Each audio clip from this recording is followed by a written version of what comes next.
The Roman Empire makes an appearance on Star Trek in this episode entitled Bread and Circuses. Compliance, the final frontier.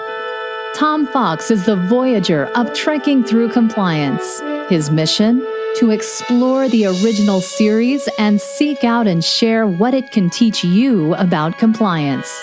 Here's your host, Tom Fox.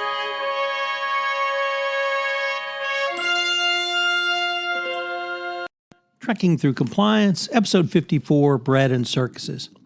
In this episode of Trekking Through Compliance, we consider the episode Bread and Circuses, which aired on March 15, 1968, and occurred on Stardate 4729.4.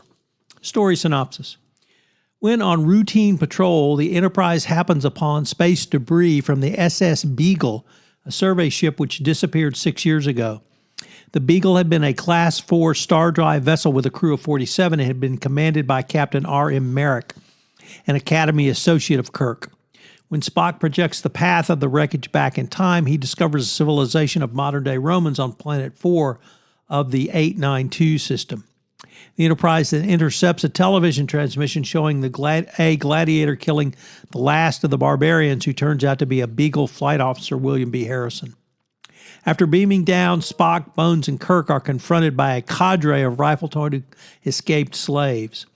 The landing party is captured and taken to the slaves' leader, Septimus, a former senator who now worships the sun.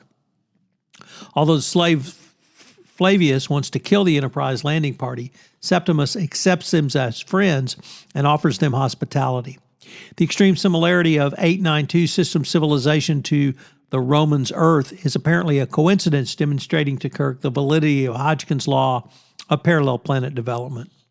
When Kirk questions the slaves about a man named Merrick, he finds that the leader and first citizen of the Roman-like empire is called Merricus.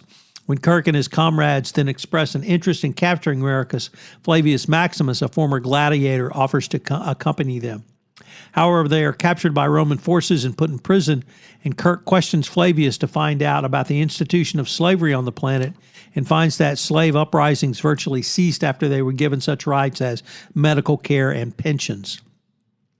Kirk, McCoy, and Spock attempt to escape when their guards escort them to talk to Merrick, but Merrick, has anticipated this, disarms them and brings them to his quarters for a conversation. Merricus is indeed Merrick, and he tells Kirk that he beamed down to the planet to obtain iridium ore for repairs to the Beagle after it sustained meteor damage. Here he met First Consul Claudius Marcus. He also decided he could not bring word of the planet's culture to the Federation without hopelessly contaminating it.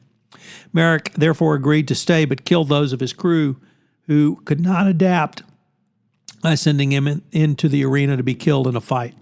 The consul orders Kirk to transport his crew down a few at a time. Instead, Kirk gives code word, Condition Green, alerting Scotty that he is in trouble, but that Scott should not interfere. For refusing to comply, Merrick sends McCoy and Spock to fight in the arena against gladiators Achilles and then the recaptured Flavius. Spock is unsporting, however, since he stuns his opponent and then nerve pinches Flavius when McCoy gets into trouble. McCoy and Spock are returned to prison, but Kirk is entertained by the proconsul slave Drusilla prior to execution. Scott prepares to disrupt power to the entire planet from the Enterprise just as Kirk is about to be executed on live Roman TV. Before the execution can take place, Flavius intervenes. Unfortunately, he is killed by a machine gun fire before Scott cuts power. Kirk then frees McCoy and Spock, only to be surrounded by Roman guards. However, Merrick has stolen a communicator and signals the Enterprise to beam them up. Unfortunately, in the middle of his transmission, he is slain by the proconsul. Merrick throws the communicator to Kirk, who has Spotty beam them up before their cell is crisscrossed with machine gun fire. Back aboard the Enterprise, Uhura discovers that the escaped slaves were not sun worshippers, but worshippers of a different sun, i.e. the Son of God. Fun fact. This episode parodies the television industry in the 1960s in several different ways. First, fake applause and catcalls were used to simulate a studio audience, and the race for high television ratings is lampooned several times. The station manager / master of games threatens a now pacifist slave that if he does not fight more convincingly, you will bring the network's ratings down, Flavius, and we will do a special on you. Later, the proconsul sneers at Kirk about the captain's impending death to be televised from the arena by telling Kirk, "You're centuries beyond anything as crude as television." Kirk replies, "I heard it was ... similar," an oblique reference to the series' own rating difficulties.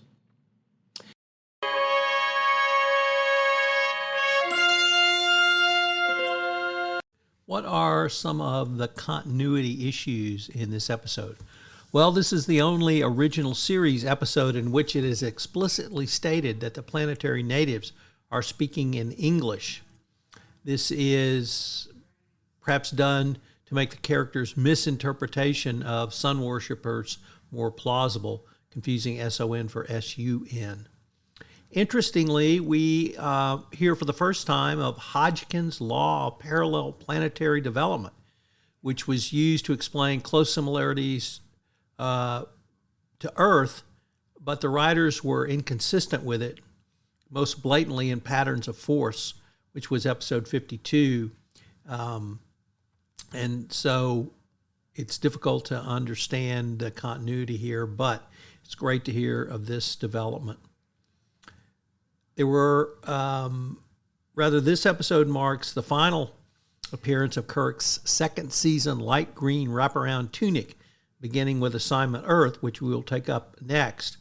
And when the series returns for its third and final season, Kirk resumes wearing his standard gold and black V-neck tunic. So interesting continuity issues, particularly like the Hodgkin's law of parallel planetary development, and it will be interesting to look a few hundred years down the road and see if that is actually true.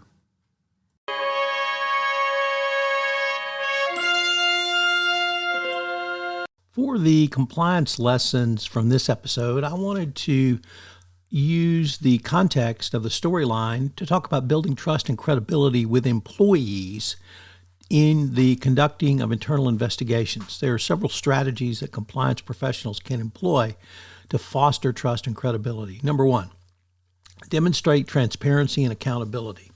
Clearly communicate the purpose, scope, and methodology of the investigation to your employees. Provide regular updates on the investigation's progress and findings to the extent possible without compromising confidentiality, particularly to the whistleblower or reporter. And ensure that the investigation process is fair, impartial, and free from undue influence or bias. I've talked about the fair process doctrine quite a bit on the podcast Compliance Tip of the Day, so check those out this week and it will give you a very good idea about institutional justice, institutional fairness, all wrapped up in the fair process doctrine. 2, emphasize confidentiality and privacy.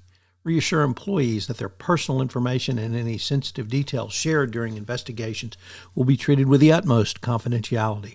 Implement robust data protection and information security measures to safeguard the confidentiality of the investigation. Strictly adhere to applicable privacy laws and regulations. 3, demonstrate empathy and professionalism. Approach employees with empathy, compassion, and respect throughout the investigative process.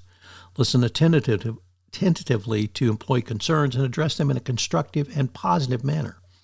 Ensure that the compliance team exhibits a high level of professionalism, competence, and integrity. 4, establish clear communication channels.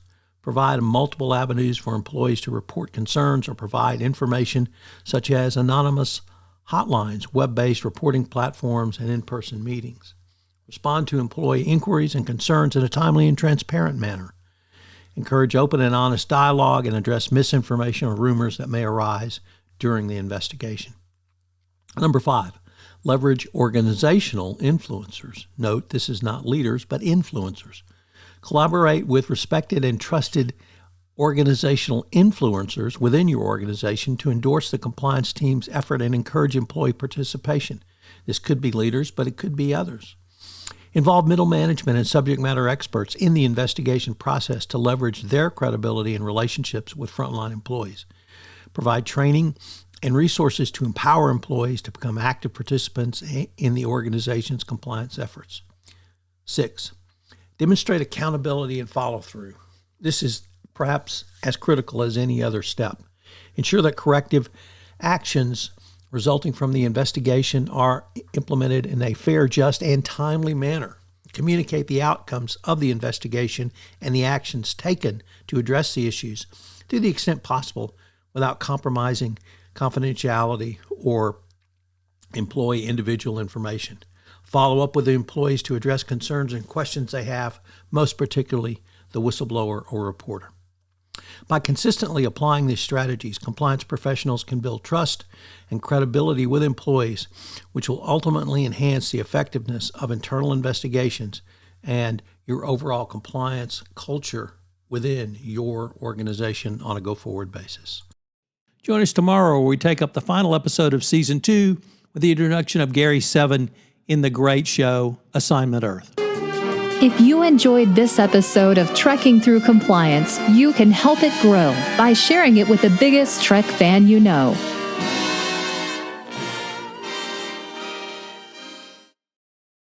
This podcast is a part of the C-Suite Radio Network. For more top business podcasts, visit c-suiteradio.com.